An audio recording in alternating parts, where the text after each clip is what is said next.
ሰላም ናይ ዩቲዩብ ቻናልና ተኸታተልቲ ቤተሰብ ከመይ ኣለኹም? እንግዲህ ኣብዚ ቻናል እዚ ዝተፈላለዩ ናይ ትምህርታዊ ፕሮግራማት ከም ዘዘጋጂ ይፍለጥ እዩ። ሎሙዓንቲ ድማ ሓዱሽ ቪድዮ ረኺብናልኩም ኣለና። ናይ ሎሙዓንቲ ዘዘጋጀናልኩም ቪድዮ ድማ ኣብ ኮምፒተርና ብዙሕ ቪድዮታት፣ ፎቶታት፣ ፋይላት ነቐምጥ ዝኾነ ግዜ እሞ ሓደ ግዜ እቲ ፋይል እዚ ኣይጠቕመናን ኢልና ክነጥፍኦ ንኽእል። ካብኡ ብድሕሪ ዝተወሰነ እዋን ድማ እቲ ዝጠፍአ ፋይል ንደልዮ እሞ ካብኡ ከመይ ጌርና ከም ንረኽቦ ይጨንቀና። እሱ ብቻ ዘይኮነ ድማ ኣብ ዝተፈላለዩ ፎቶ፣ ቪድዮ፣ ምናምን ዝተፈላለዩ ዶክመንታት ቀሪፆም ይቕምጡ እሞ ካብኡ ግን ኮረፕት ክገብሮም ይኽእል ኮምፒተሮም። ካብኡ ወይም ደግሞ ሓደ ግዜ ፎርማት ክኾን ይኽእል ሃርድ ዲስክ ብዝተፈላለየ መንገዲ ደግሞ እቶም ፋይላት ክጠፍኡ ይኽእሉ። ስለዚ ኣብ ኮምፒተርና ዘቕመጥናዮ ፋይላት ንሕና ዲሊት እንድሕር ጌርናዮ ወይም ደግሞ ኮራፕት ኮይኑ ወይም ደግሞ ፎርማት እንድሕር ኮይኑ እቲ ኮምፒተርና እዚ ፋይል እዚ ከመይ ጌርና ክንረኽቦ ንኽእል ወይም ደግሞ እቲ ፋይል ካብ ፍላሽና ክኾን ይኽእል፣ ካብ ሃርድ ዲስክና ክኾን ይኽእል፣ ካብ ሚሞሪና ክኸውን ይኽእል። ከመይ ጌርና እዞም ዝጠፍኡ ፋይላት እዚኦም ክንምልሶም ንኽእል ዝብል ኢና ሎሙዓንቲ ክንርኢ። ስለዚ እንግዲህ ብዙሓት ዓይነት ፋይላት ሪከቨር ንምግባር ወይ ከዓ ንምምላስ ዝጠቕሙና ዝተፈላለዩ ኣፕሊኬሽናት ኣለዉ። ካብኣቶም ሎሙዓንቲ ፓወር ዳታ ሪከቨሪ ዝብል ኢና ክንርኢ። እዚ ኣፕሊኬሽን እዚ ሎሙዓንቲ መሪፀ ከርእየኩም ዝደለኹ ቀዳማይ ደረጃ ፉል ቨርዥን እዩ። ሓደ ግዜ ኣፕዴት ገይሮሞ ስለዚ ሙሉእ ብሙሉእ ሽካዕ ዝደለኹምዎ ሰዓት ኣብ ኮምፒተርኩም ሽካዕ ዘሎ ክትጥቀምሉ ትኽእሉ ኢኹም። ካብኡ ውጪ እውን ደሞ ብዙሓት ዓይነት ፋይል ክምልስ ይኽእል እዩ። ሓደ ኣፕሊኬሽናት ቪድዮ ይምልሱ እሞ ፎቶ እምቢ ይብሉና፣ ፎቶ እሽሎም ደግሞ ዶክመንት እምቢ ይብሉና፣ ሓደ ደግሞ ዶክመንት መሊሶም ቪድዮ ንኸይምልሱ ይኽእሉ። ሓደ ኣፕሊኬሽናት ገደብ እኒአዎም እዩ። ንኣብነት 1 ጂቢ 2 ጂቢ ይህልሹ እሞ ካብኡ ውጪ ግን ኣይምልስን ክብሉና ይኽእሉ። ሓደ ግዜ ደግሞ ስካን ገይሮም ምንም ውጤት ድሓረ ሪዛልት ዘየርእዩና ኣለዉ። ስለዚ ፓወር ዳታ ሪከቨሪ ዝመረፅክዎ ብቐሊሉ ኩሉ ዓይነት ፋይል ዝምልስ ካብ ኮምፒተርኩም ወፃኢ እውን ካብ ፍለሽ፣ ካብ ሃርድ ዲስክ፣ ካብ ሚሞሪ ካርድ፣ ካብ ኤስዲ ካርድ ስቶሬጅ እውን ሪከቨር ክገብረና ዝኽእል እዩ። ካብኡ ድማ እቲ ዝዓበየ ድማ ሽካዕ ዝደለናዮ ገደብ ሽካዕ ዋላ ቴራባይት ክምልሰልና ይኽእል እዩ። ስለዚ እዚ ኣፕሊኬሽን እዚ ከመይ ጌርና ተጠቒምና ፋይልና ዲሊት ዝኾኑ ፋይልና ወይም ዝጠፍኡ ፋይልና ወይ ፎርማት ዝኾኑ ከመይ ጌርና ዝምልስ ክንብል ክንርኢ ኢና። መጀመርያ ኣብ ብሮውዘር ከፊትና ፓወር ዳታ ሪከቨሪ ዝብል ፅሒፍና ዳውንሎድ ክንገብር ንኽእል ኢና። ኣይኮኑ ከርእየኩም እሞ ጉግል ክሮም ከፊትና ካብኡ ፓወር ዳታ ሪከቨሪ ወይም ደግሞ ዳውንሎድ ፓወር ዳታ ሪከቨሪ ስፔሊንጉ እዚ እዩ፣ ቀሊል እዩ። ስለዚ ሲምፕሊ እዚ ፅሒፍኩም ሰርች ክትብልዎ ከለኹም ያው ኣማራፂ ክመፀልኩም እዩ። ካብኡ ፓወር ዳታ ሪከቨሪ ዳውንሎድ ልብል እኒኦ፣ ኣብዚ አንደኛ ልብል እኒኦ። ካብኡ ግን ንምምራፅ ካብዚኣቶም ዋና ብዙሓት ዌብሳይት እዮም ዝመፁ ፓወር ዳታ ሪከቨሪ ዘቕርቡ ብዙሓት ዌብሳይታት ኣለዉ። ንሕና ንመርፆ ንኽእል ግን እቲ ናብ ባዕሉ ዝኾነ ዌብሳይት ኣቲና ኢና ክንከፍቶ ንኽእል። ስለዚ ፓወር ዳታ ሪከቨሪ ዶት ኮም ልብል እሱ ንኸፍት እሞ ዘን 8 ሰከንድ ካውንት ክገብረልና እዩ። መጀመርያ ከምቲ ትሪእዎ ዘለኹም ኣብ ስክሪንና ማለት እዩ። ዘን እሱ ምስ ወድአ ድሞ እቲ 8 ሰከንድ ምስ ወድአ ባዕሉ የእትየና ናብኡ ማለት እዩ። ስለዚ ኣብዚ ፓወር ዳታ ሪከቨሪ ውሽጢ እቲ ዌብሳይት ተኸፊቱ እኒኦ፣ ፍሪ ትሪያል ዝበሃል እኒኦ፣ ፍሪ ዳውንሎድ ልብል እኒኦ፣ ፍሪ ዳውንሎድ ልብል እኒኦ። እዚኣቶም ፍሪ ትሪያል ማለት ንዝተወሰነ ግዜ ተጠቒምና ንጥቀመሉ እሞ ካብኡ ኤክስፓየርድ ይገብር ማለት እዩ። ኣብዚ ደግሞ ሚኒ ቱል ፓርቲሽን ዊዛርድ ፍሪ ልብል እኒኦ። እዚኣቶም ፓወር ዳታ ሪከቨሪ ንካሊእ ኣገልግሎት ዝጥቀሙ ካብ ፓወር ዳታ ሪከቨሪ ዘይኮኑስ ንካልኦት ዝጥቀሙሉ እዮም። ስለዚ እዚ ትክክለኛ ግን ትሪያል ዝብል እዩ። ስለዚ ትሪያል ማለት ንዝተወሰነ ግዜ እዩ ገደብ እውን እኒአዎ ካብኡ እውን ዝተወሰነ ግዜ ኢኹም ትጥቀምሉ። ስለዚ እቲ ትክክለኛ ፉል ቨርዥን ተግንይዎ ግን ብገንዘብ ወይም ዝተወሰነ ዶላር ከፊልኩም ኢኹም ተግንይዎ። እንግዲህ እዚ ክትገብሩ ዘይትኽእሉ እንድሕር ኮንኩም ግን ኣብ ኮሜንት ፃሓፉለይ እሞ ናብ ቴሌግራም ቻናለይ ኣነ ክሰደልኩም እየ ኣብኡ ጆይን ገይርኩም ብነፃ ትረኽብዎ ትኽእሉ ኢኹም ፉል ቨርዥኑ ማለት እዩ።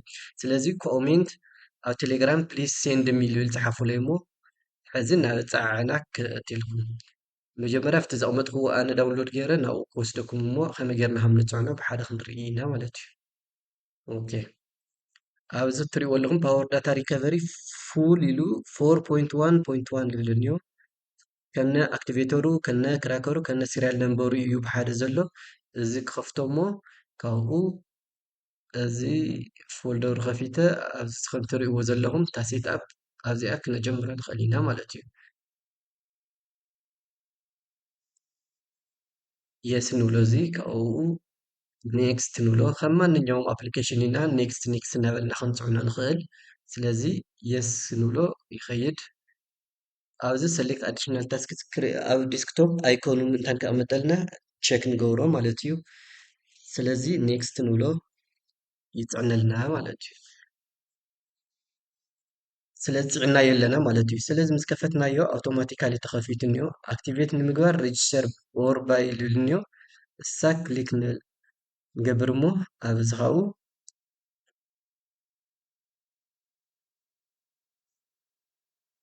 ላይሰንስ ኮድ ታሊኩም ላይሰንስ ኮድ ዝብለና እኒኦ ኣብታ ፋይል ሴሪያል ቴክስት ትብል ዘላ ኣብኣ ለላ ኣብዚኣ ለላ ኮድ እዚኣ ናብኣ ፔስት ንብላ ማለት እዩ። ምእንታን ፉል ቨርዥን ክኾነልና ማለት እዩ። ስለዚ ኣብዚ ፔስት ንብሎ ማለት እዩ። ኣብዚ ፔስት ኢልና ሬጅስተር ንብሎ ማለት እዩ። ቴንክ ዩ አር ፎር ዩር ሬጅስትሬሽን ላይሰንስድ ሞዴል ኦል ይብለና ኣሎ ደን ፕሮፌሽናል ላይሰንስ ይብለና ኣሎ። ስለዚ እዚ ሙሉእ ብሙሉእ እቲ ሶፍትዌር ኣብ ኣገልግሎት ክውዕል እዩ ማለት እዩ። ስለዚ ከምዚኣ ገይረ ኣብታ ቴሌግራም ከቕምጠልኩም እየ ካብኡ ከምዚኣ ጌርኩም ክትፅዕንዎ እሞ ክትጥቀምሉ ትኽእሉ ኢኹም ማለት እዩ። ስለዚ ሕዚ ግን ኔክስት ግን ከመይ ኢሉ ዝጠፍአ ፋይል ክንምልሶ ንኽእል ዝብል ኢና ክንርኢ። ዝጠፍአ ፋይል ንምምላስ መጀመርያ እቲ ፓወር ዳታ ሪከቨሪ ካብ ዴስክቶፕ ደብል ክሊክ ጌርና ንኸፍቶ ከም ማንኛውም ሶፍትዌር ማለት እዩ። ካብኡ የስ ንብሎ ካብኡ ኣብዚ ኣርባዕተ ምርጫ እኒኦ አንዲሊት ሪከቨሪ ዝብል እኒኦ ኣድቫንስድ ሪከቨሪ ዝብል እኒኦ ዲፕ ስካን ሪከቨሪ ዝብል እኒኦ ሪዚም ሪከቨሪ እውን ዝብል እኒኦ እዚኦም ኣርባዕተ ምርጫታት ናይ ፓወር ዳታ ሪከቨሪ እዮም። አንዲሊት ሪከቨሪ ክንብል ከለና ብዙሕ ግዜ ዝጠፍኡ መሲሎምና ግን ሃይድ ዝኾኑ ፋይላት ሰርች ክገብሩና እዮም። ሰርች ክገብረልና እንድሕር ደሊና አንዲሊት ሪከቨሪ ንጥቀም ማለት እዩ። ስለዚ ዲሊት ዝኾነ ዘይኮነስ ሃይድ ዝኾነ እዩ ልምልሰልና ግን ዲሊት ዘይበልናዮስ ሃይድ ዝኾነ ብቫይረሳት ንምልሰሉ እዩ አንዲሊት ሪከቨሪ ዝበሃል ማለት እዩ። ኣድቫንስድ ሪከቨሪ ደሞ ዋና እዚ እዩ ኣድቫንስድ ሪከቨሪ እዩ። ኩሉ ዝጠፍኡ ፋይላት ካብ የትም ቦታ ይኹን ካብ የትም ግዜ ዝምልሰልና ኣድቫንስድ ሪከቨሪ ዝበሃል እዩ። እዚ ትክክለኛ ኦፕሽን እዚ እዩ። ስለዚ ኣድቫንስድ ሪከቨሪ ክሊክ ንግበር። ኣብዚ እቶም ፓርቲሽናት መፂኦም እኒኦ ኮምፒተርና ዘለዉ ኣበየናይ ፓርቲሽን እዩ ዝጠፍአካ ዝብል ኣብዚ የምርፀና ካብ ዴስክቶፕ እንድሕር ኮይኑ ሕዚ ካብ ዴስክቶፕ እቲ ፋይል እንድሕር ዲሊት ጌርናዮ ኣብ ሲ ይኾን ኣሎ ማለት እዩ። ካብ ዶክመንት ካብ ዳውንሎድ ካብ እዚኣቶም ኣብ ሲ ዘለዉ ፎልደራት እንድሕር ኮይኖም እዛ ቀጥታ ሲ ተጠቒምና ኢና ነክእ ኣብ ሲ ዘለዉ ኢና ንመርፅ ማለት እዩ። ምክንያቱም ዴስክቶፕ ማይ ዶክመንት ዳውንሎድስ ብምልኦም ኣብ ሲ ስለ ዝካተቱ ንዓ ኢና ክሊክ ንገብር ማለት እዩ። ስለዚ እቲ ፋይልና ኣብ ሎካል ዲስክ ሲ እንድሕር ነይሩ ኣብ ካሊእ ኣብኡ ዘሎ ክሊክ ንገብር። ኣብ ካሊእ ፓርቲሽን እንድሕር ሃልዩ ድማ ዳታ ዝብል ሕዚ ለምሳሌ ካሊእ ፓርቲሽን እኒና ካሊእ ዝተፈጠረ ፓርቲሽን እንተሃልዩ እውን እቲ ፋይል ዝጠፋእናዮ ካብቲ ፓርቲሽን ንሱ እንድሕር ኮይኑ ከምኡ ዓይነት እቶም ፓርቲሽናት ይመፁ እሞ ካብቶም ፓርቲሽን ኢና ክሊክ ንገብር ማለት እዩ። ፍላሽ ሚሞሪ እንተሃልዮም እውን የምፅአልና እሞ እዚ እቶም ፍላሽ ወይ ሚሞሪ ልክዕ ከምዞም ፓርቲሽናት ንሳቶም እታ ፍላሽ ኣውቶማቲካሊ ምስ ሸኳዕናዮ ሓምሻይ ኦፕሽን ወይ 4ይ ኦፕሽን ገይሩ እዚ የምፅአልና እቲ ሚሞሪ ይኹን እቲ ፍላሽ ይኹን ማለት እዩ። ስለዚ እሱ ንመርፅ ዳይሬክት ማለት እዩ። ስለዚ ኣብ ዘብዝኒ ኤርያ ፋይል ዝጠፍአልና ቦታ ንመርፀሉ ኢና።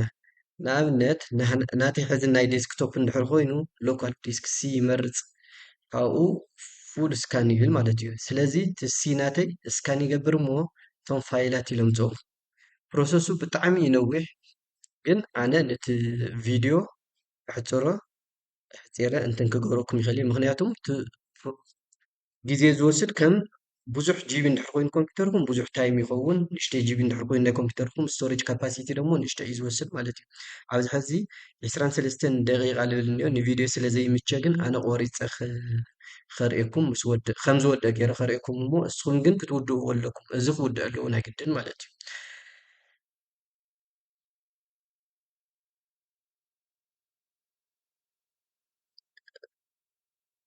ከምዚ እትሪእዎ ዘለኹም ሕዚ እዚ ቶታል ፋይልስ ፋውንድ 4 ፋይላት እዩ ረኺቡ እኒኦ 4 ዲሊት ዝኾኑ ረኺቡ እኒኦ ብዝተፈላለዩ ምክንያት ዝጠፍኡ 4 ፋይላት ረኺቡ እኒኦ ናወሰኸ ኢሉ ኸድ ስካን እናገበረ ቼክ እናገበረ ስለ ዝኸይድ ኢት ቴክስ ታይም ግን ኣብዚ ሕዚ ቶታል ፋይልስ ፋውንድ 4 ልብል እኒኦ ክንደይ ዝኣክል ፋይል ከም ዝረኸበ ኣብዚ ይነግረና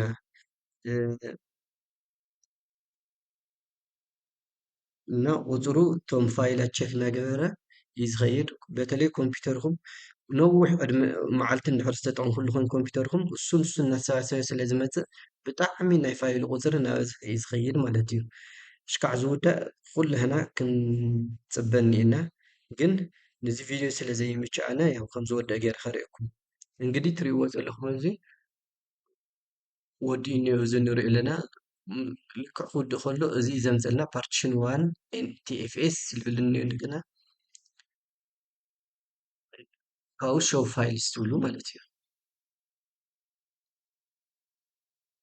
ሕዚ ዝረኸቡም ፋይላት ብምልኦም እናንበበ እኒኦ ከዚ ከምፀልና እዩ የንብብ እዩ ዘሎ እቲ ዝረኸቡም ፋይላት ንእሽተይ ተፀበይዎ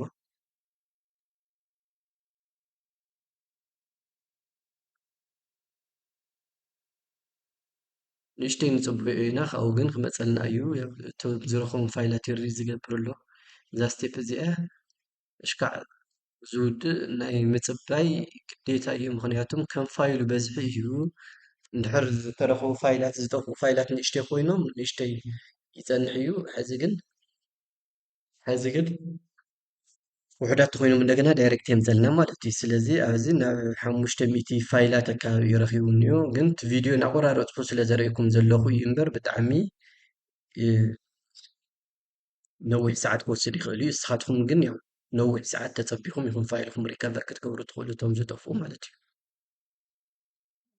ኣብዚ ንሪኦ ዘለና ሕዚ እቶም ዝረኸቡም ፋይላት እዮም ወዲኡ እኒኦ እቲ ስቴፕ ዝቕፅል ዘሎ ስቴፕ እንታይ ምዃኑ ክንርኢ ኢና ኣብዚ ሕዚ ሎስት ፋይልስ ዝብል እኒአና ኩሎም ፋይላት ይምፅእልና እኒኦ ሎስት ፋይልስ ትብል ቀይሕ ኮሽን ማርክ ዘለትና ፎልደር እኒኣ ኣብዚ ውሽጢ እዚ እዩ እቶም ዝጠፍኡ ፋይላት ዘቕምጠልና እቶም ፎልደራት እታ ቼክ ቦክስ ከዚ ቼክ ክንገብራ ከለና ራይት ይገብረልና እሞ ካብኡ ሴቭ ፋይልስ ዝብል ክሊክ ንገብር ማለት እዩ ቶም ሎስት ፋይልስ ሴቭ ፋይልስ ዝብል ክሊክ ንገብር ማለት እዩ ሪከቨር ቱ ዝብል እኒአና ሪከቨር ቱ እዞም ፋይላት እዚኦም ዝረኸቦም ፋይላት ኣበይ ከቕምጠልኩም እዩ ዝብለና ኣሎ ቦታ ወይም ሎኬሽን ምረፁ ዝብል እኒኦ ስለዚ ኣፍታ ሰለስተ ነጥብሳ ክሊክ ንገብር እሞ ካብኡ ኣብ ምንታይ እዩ ዝብል ኣብዚ የምርፀና ማለት እዩ ሕዚ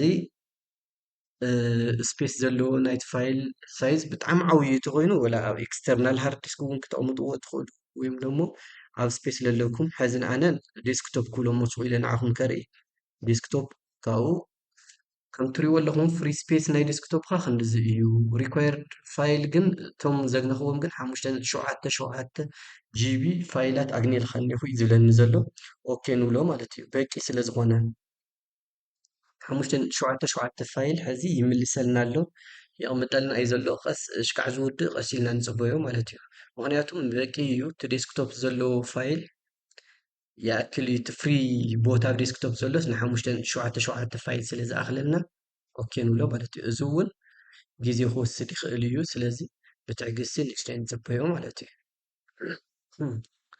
ስለዚ የቕምጠልና እዩ ዘሎ ናብ ዴስክቶፕ ቶም ሎስት ፋይልስ ሎስት ፋይል ዝብል ፎልደር ባዕሉ ክሬት ገይሩ ኣብ ዴስክቶፕ ከቕምጠልና እዩ ማለት እዩ ስለዚ እዚ ሽካዕ ዝውድእ ንእሽተይ ንፅበዮ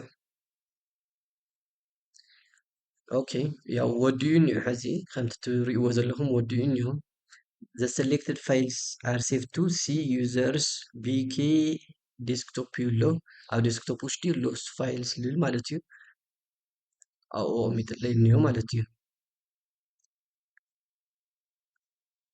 ስለዚ ኦኬ ንብሎ እዚ እሞ ፕሮግራሙ ክንዓፅዮ ንኽእል ማለት እዩ ስለዚ ኣብዚ ዝንሪኦ ዘለና ኣርእስቲ ፋይላት ክንከፍቶ ከለና እዚ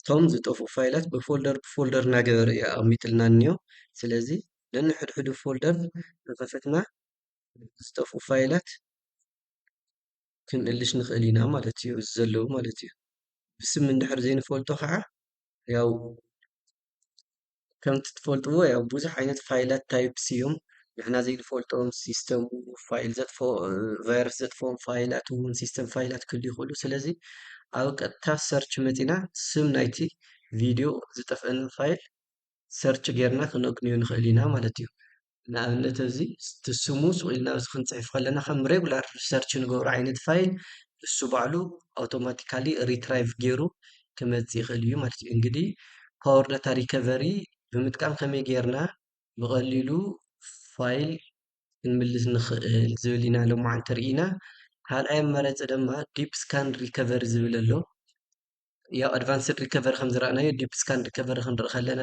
ከዓ ንደልዮ ዓይነት ፋይል ፋይል ታይፑ መሪፅና ሰርች ኣይሚን ሪከቨር ምግባር ማለት እዩ ኣድቫንስድ ሪከቨሪ እንተኮይኑ ኩሉ እዩ ዝምልሰልና ፎቶ ቪድዮ ዶክመንት ሶፍትዌር ማንኛውም ዓይነት ፋይል ታይፕ እዩ ሰርች ዝገብረልና ናብ ዲፕ ስካን ሪከቨሪ ክንከድ ከለና ግን ፋይል ታይፕ ባዕልና መሪፅና ፎቶ እንተኮይኑ ፎቶ ዶክመንት እንተኮይኑ ዶክመንት ቪድዮ እንተኮይኑ ቪድዮ ሪከቨር ግበረለይ እና ባዕልና እንትን ክንገብር ንኽእል ኢና ናይዚ ኣድቫንቴጅ እዚ ባይ ዘ ወይ ብዙሕ ቦታ ኣይሕዘልናን ሪከቨር ክገብር ከሎ ቦታ እውን ሰርች ንክገብር እውን እንትን ክገብር ይኽእል እዩ ልክዕ ከም ናይ ዓንተ ወይ ካበይ እዩ ካብ ምንታይ ፍላሽ እንተኮይኑ ኣብዚ ይመፀልና ፓርቲሽን ኣብ መኒኡ ፓርቲሽን ይጠፍኢልኩም ልብል ንመርፅ ካብኡ ሪከቨር ክንብሎ ከለና ኣብዚ የምርፀና ዶክመንት ኮይኑ ዶክመንት ካብ ጎኒ ቼክ ቦክስ ንመርፅ እሞ እንተዘይኮይኑ ግን አንቼክ ቦክስ ንገብራ ማለት እዩ ኣርቺቭ ልብለ ዝለ